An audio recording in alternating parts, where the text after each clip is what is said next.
yeah, just a different intro, just so you know. Alright, man, let's get it started, man. It's about to get serious, man.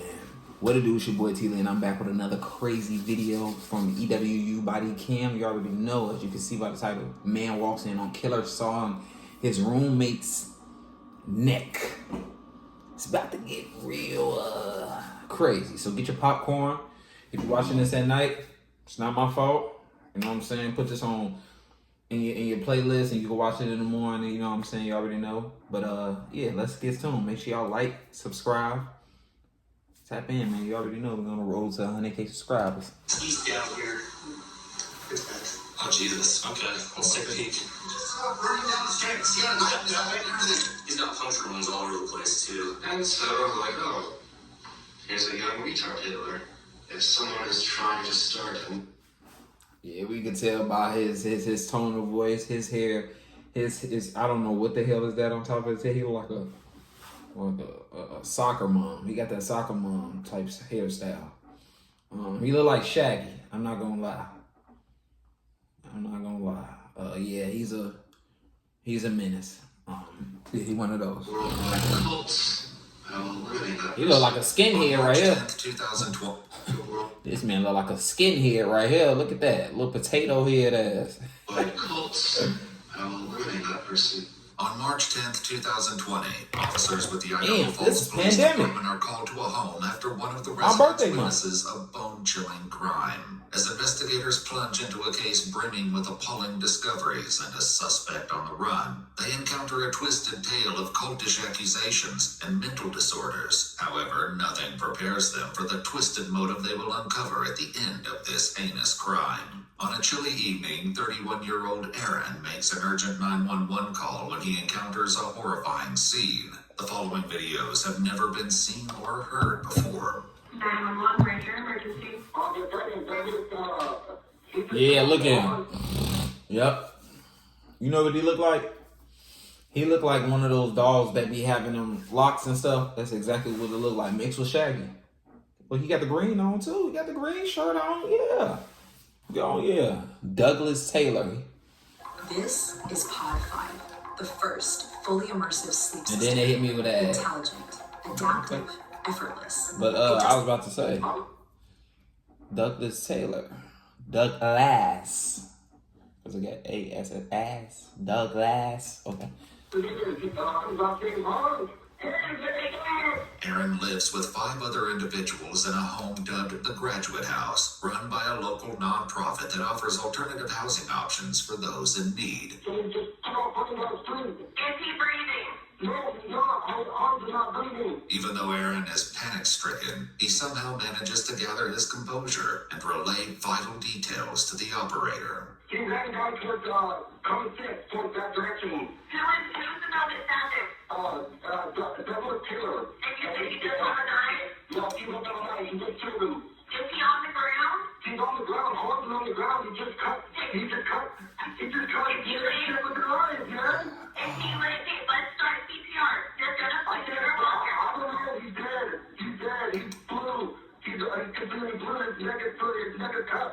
What's like, over here. As officers arrive and move quickly to secure the scene, they find Aaron outside while the victim is bleeding out inside on the kitchen floor. He's down here. Ooh-wee.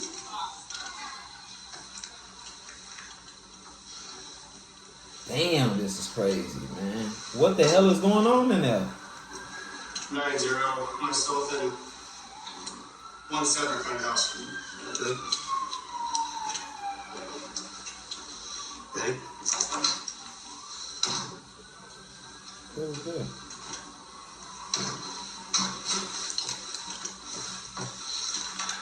Inside the house, officers Kelly and Picard find the lifeless body of 51-year-old Herman Hans Warland lying in a pool of blood. Damn. We got back door. Man, RP to my boy, but you look like an evil villain. Like RP, but he looked like he about to like say, by my next evil plan, I will take over the world one by Like, okay. God forgive me. Lying in a pool of blood. We got a back door. Stop running down the street. Just hang out here. It's common sense. He had a knife in his eye and everything. So who's the guy? Do you know the guy? Yeah, Ben. Talk to me. Here, just talk to me, man. That was him who just killed Hans. The dude, he cut his throat with a. I need you to stick with me, man. If we're gonna find this guy. Who is he? His name is Douglas Taylor. He has brown hair, goes over his eyes, and he has wearing a brown jacket and a brown pants with brown boots. He ran off towards. Man, he got all brown here. I woke up, I was asleep.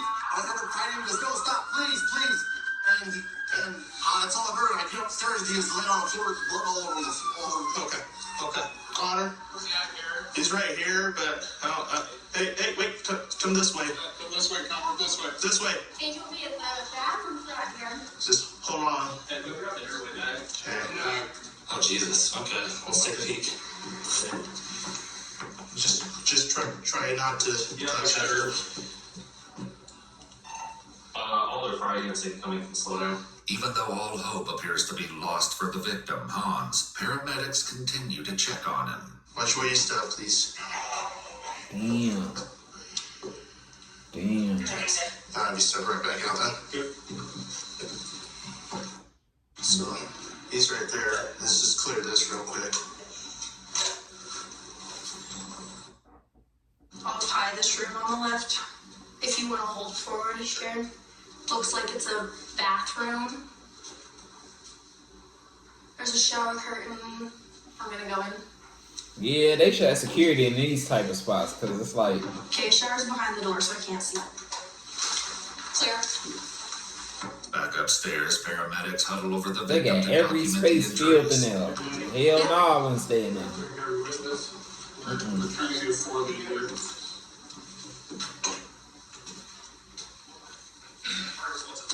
So, Harkins just wants a 4-liter in. So just so, he's got puncture wounds all over the place too. Yeah.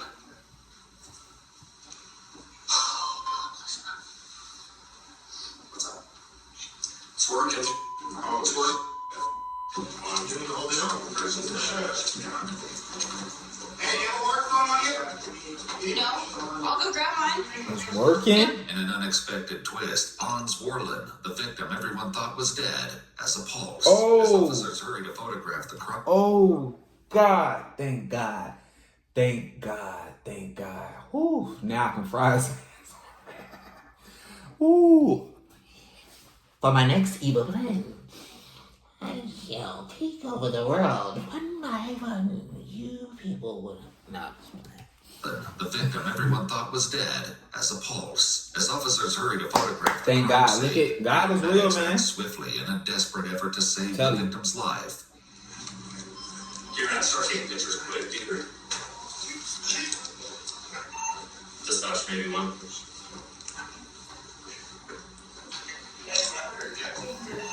Call her and advise we have a full trauma activation. Estimated 35-year-old male, cardiac arrest. He is in PEA. Chip, I think we just move in and just get him out of here. I think it's our best bet. I'm gonna keep talking to this guy. It's good. Do you want to say the most logistical organized thing? It's coming out of Dude, it's freaking. Dude, calm down. Keep going, keep cranking, keep cranking. God damn it.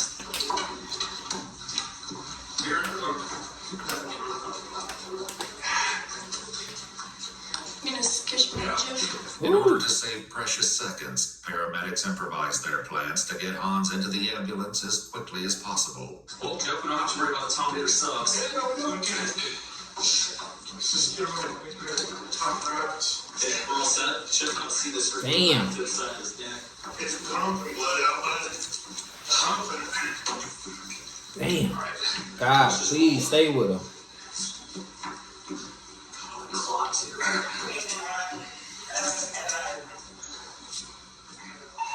Pull that arm.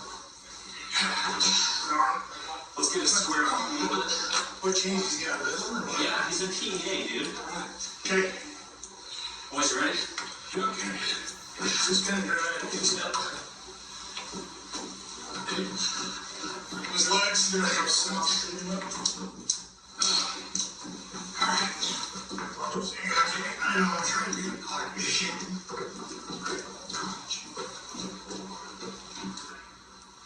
He said the knife's in here, in the house somewhere. Officer Lindquist brings up a fundamental detail about the missing murder weapon, but that's not the only thing they're lacking. They still have a suspect at large, potentially causing even more death and destruction. Officers immediately turn their attention to Aaron, the 911 caller who's been standing outside talking on his cell phone this entire time. I want somebody monitoring him on audio right now.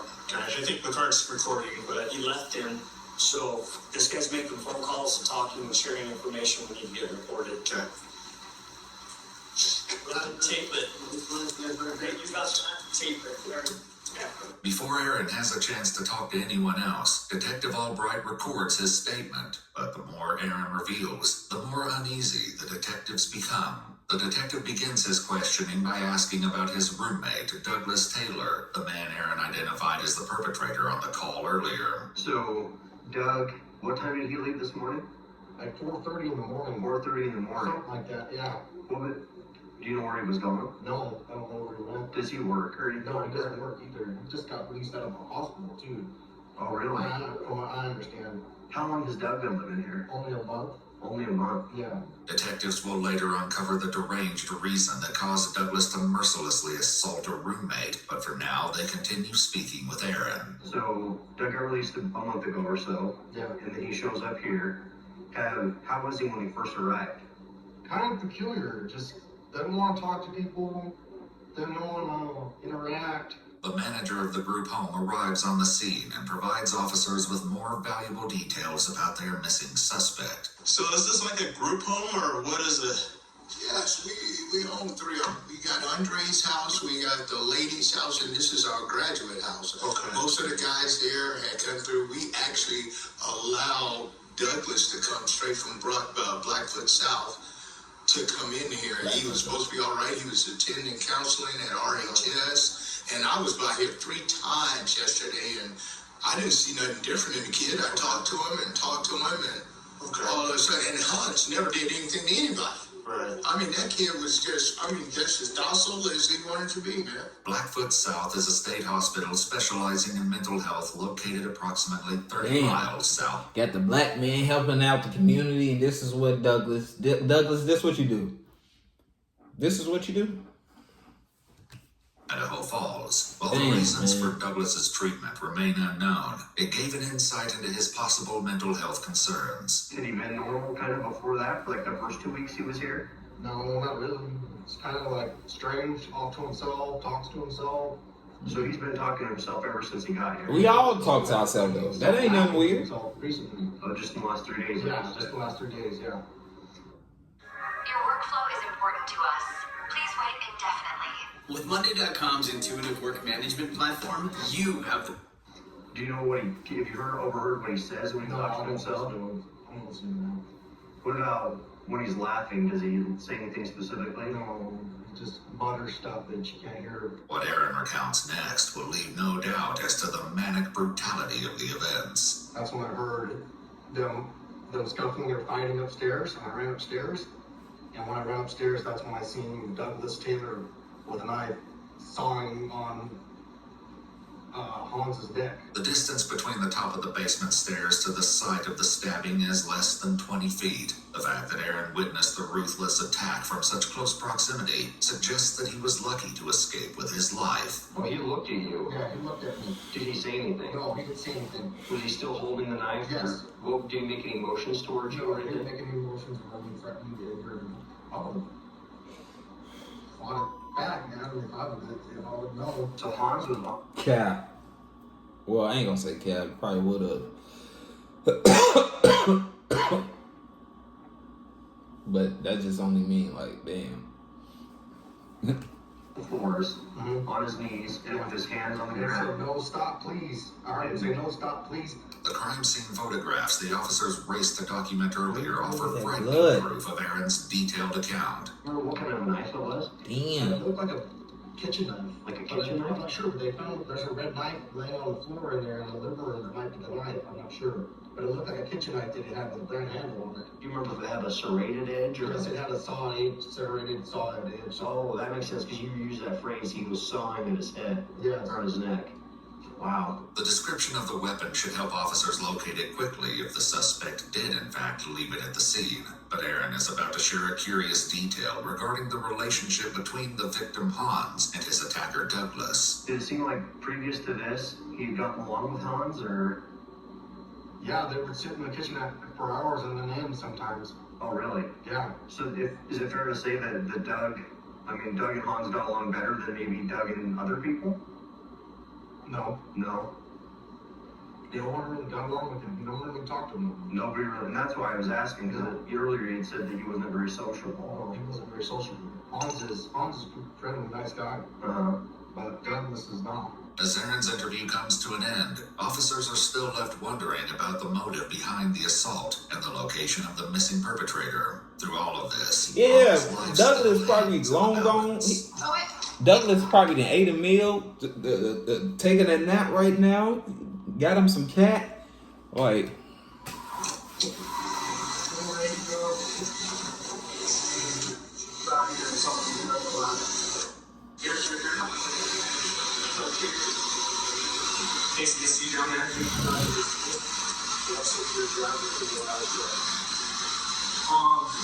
When we get that top off before it goes vascular access, for example, they're cleaning up. As paramedics proceed to provide Hans with preliminary treatment, they're unprepared to witness the scope of the numerous wounds that will be revealed later. There we go,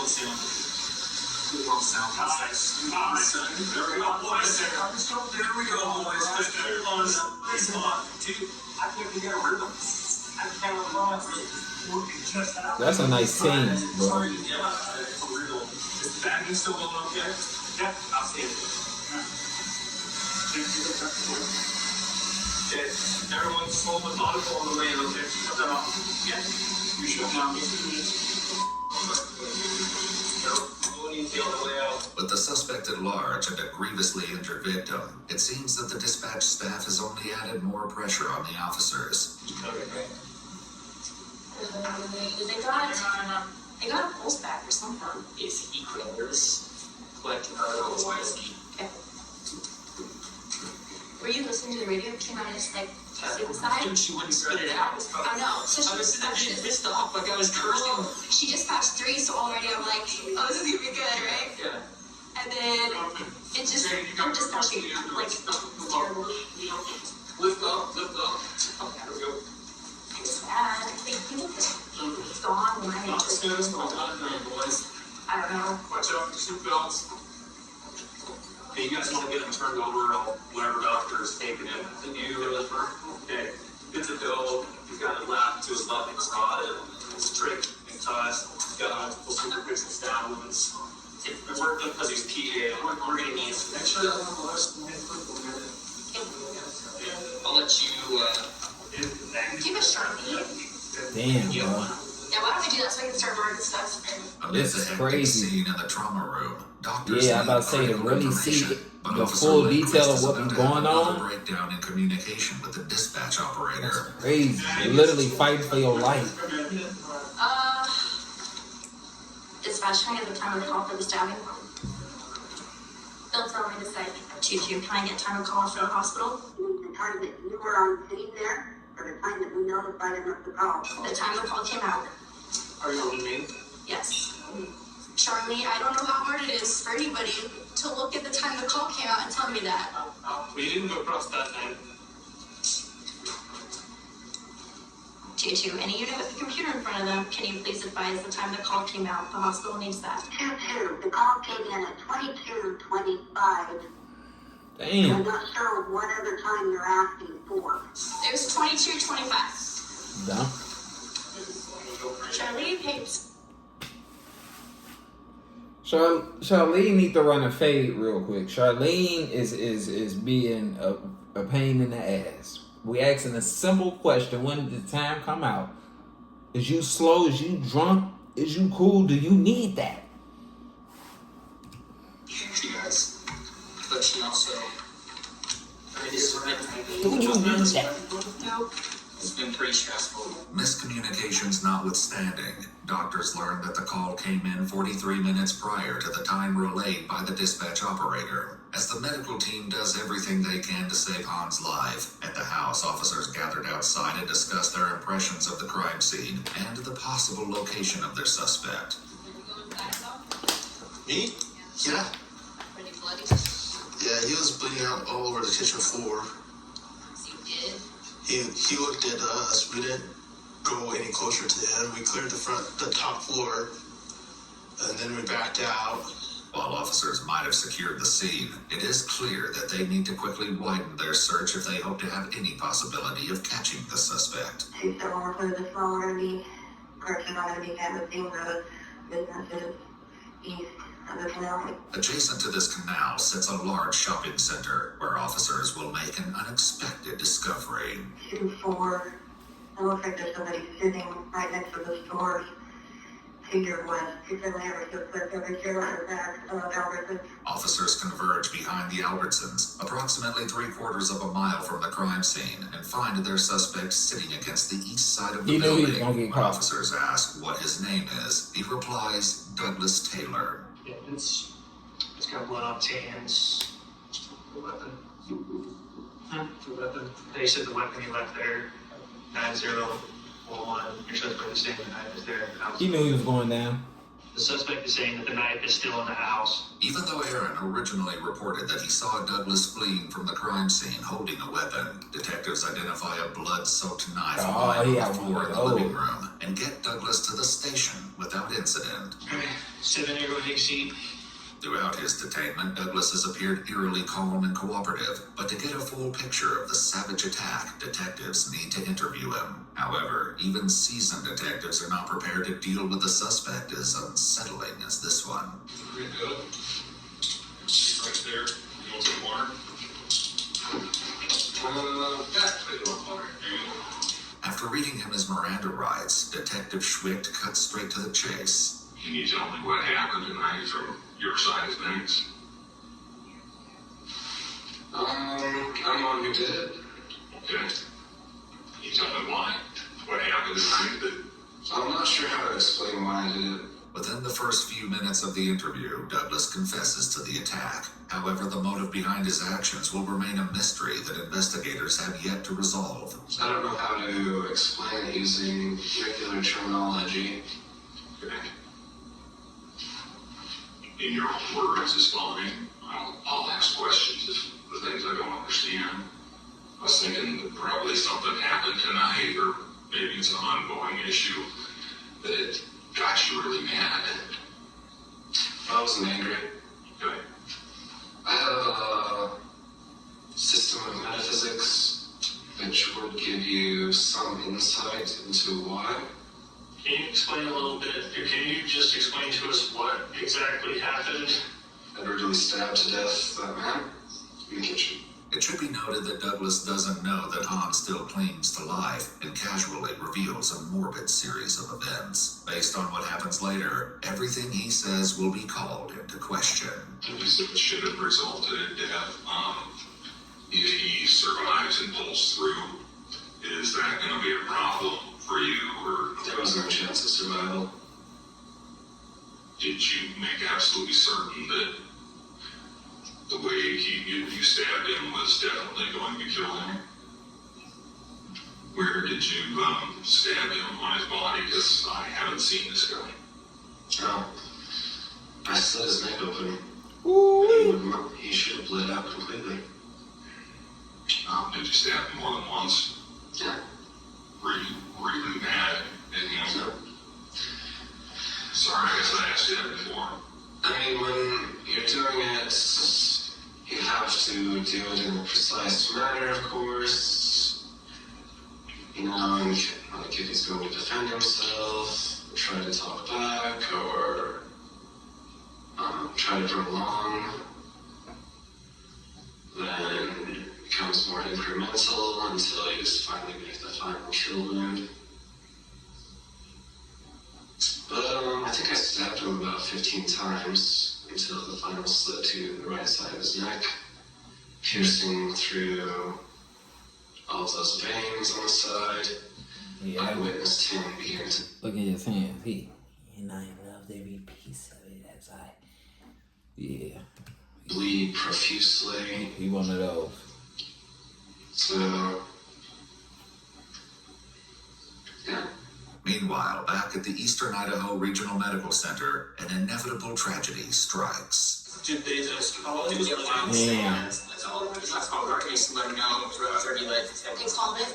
Yeah. Hans had succumbed to his grievous injuries, turning the case into a murder investigation. Not like the back of the neck was always connected on the scene. Damn.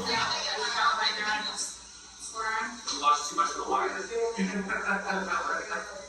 Yeah, I will have too much time to look at it. 2 days later, during an autopsy, medical examiners will report that Hans died from 17 stab wounds inflicted upon the torso, left arm, neck, and other extremities. Meanwhile, detectives in the interrogation room are also getting closer to unearthing Douglas's motivations behind his appalling actions. Certain individuals who desire to begin new cults, I like to identify and professionally examine, see if that is precisely what they're trying to do. If someone is trying to start, Boy, if y'all throw away a key, get his ass up out of here. done some really bad things. Get him up out of There here. are enough religions on this planet, like too many. That's why I always say, we in the spiritual warfare, for real. If y'all don't know, boy, y'all, you know what I'm saying? Get your relationship right with God, man. But we are in a spiritual warfare, for real. So you've been better off with fewer of those. Yes. While it's highly doubtful that Hans was indeed starting a cult, Douglas goes on to explain the reasoning behind this horrifying belief and his subsequent decision. He shared his beliefs. Think you need a dev team and a big budget to launch your Microsoft as a service idea? Wrong. All you need is a prompt. And About his mythology and stuff like that with you. Did he tell you about that? Man, he did. You tell him I'm an atheist, and I don't tell him I'm proselytizing.